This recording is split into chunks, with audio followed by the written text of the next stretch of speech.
આજે સવારે ફેરાની વિધિ હતી એટલે અમે લોકો જો જવા રેડી થઈ ગયા છીએ ને અમારી આ રૂપાળી રાધા તો જો વાવ કઈ ઘટે જ નહીં હો. યસ. અને પછી અમે પણ અમારી આ રામપ્યારી લઈને નીકળી ગયા. થોડાક આગળ આવેલા ત્યાં રામપ્યારી ઊભી રહી ગઈ. જોયું તો પેટ્રોલ નહોતું. એને પપ્પાને કીધું પેલા આને પાવ, બાકી આપણને નહીં પુગાડે ઠેકાણે.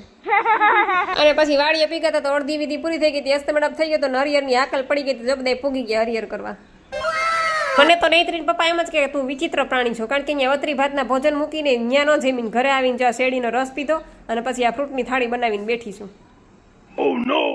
અને મને આ ફ્રૂટ ખાતી જોઈને નૈત્રી ઊભી ઊભી કતરાઈ કે એકલી એકલી ખાઈ મારી મમ્મી મને તો ખાવાનું કહેતી નથી. પણ એને બેને શું કેવું મારે જમવાનું, એ બે તો ત્યાં જમીને આવ્યા. અને આ છો નૈત્રીન પપ્પા, આને હું ઘૂરી ચડી છે, ત્યાં ફાંકી બનાવતા બનાવતા અરીસામાં જોઈને ગીત ગાઈ છે. કયું ગીત ગાતા છે તમે કોમેન્ટ કરીને કહેજો.